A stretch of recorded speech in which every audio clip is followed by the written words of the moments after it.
maayos sa taas. Design para to sa equalization. Ayan o. Tatlong pyesa siya, halos pa tayo 10 meters. Ayan, binutasan na namin. Nilagyan na namin ng nip plate. Ang full wheel na lang. Ayan, yung mga butas nyo. Ayan, malang nag-vlog. Ayan o. Yung haba niya. Ayan o.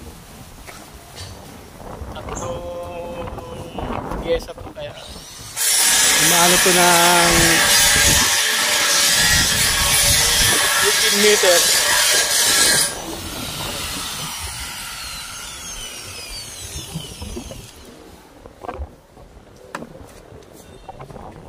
Ayan o. Ayan yung matinik naming welder. So ayan mga nagkakablas kung makita nyo yung chemical mixer namin. 4 yan. Para sa para sa calculation at saka calculant. Ayan o. Ayan yung mixer sa taas kung nagkakablas. Mixer wala. Yung dalawa. Ito pa yung dalawang chemical tank.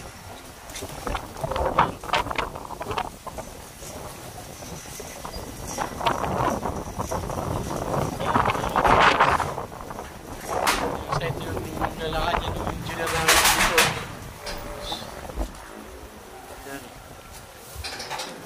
Grabe.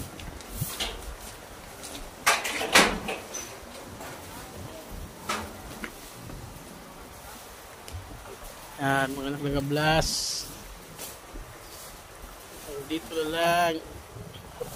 Mga nag-blast, diretso talaga yan ha. Silip, kung masilip nyo yan, diretso talaga yan. Walang walang mintis. Okay. What's up mga nag-blast? Yan, nilalagyan na namin ng nip plate para sa connection sa PVC pipe. Yan o. Yan guys o. Yan, mga sangkay o. Yan. Binibil namin ng maayos para pag dating doon hindi baluktot yung PVC. Kaya yan guys, yung makikita nyo. Yan.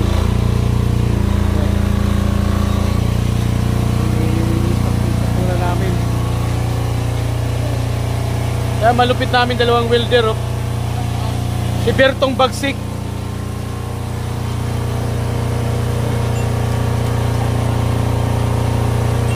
Natap namin yung nipli sa airline.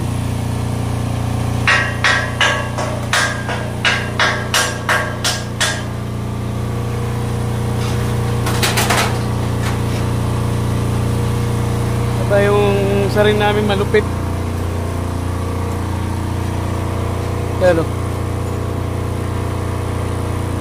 Boss, kaway sa mga fans natin dyan. Yan. Ayan si Bertong Bagsik. Ito si Jerby Cruz.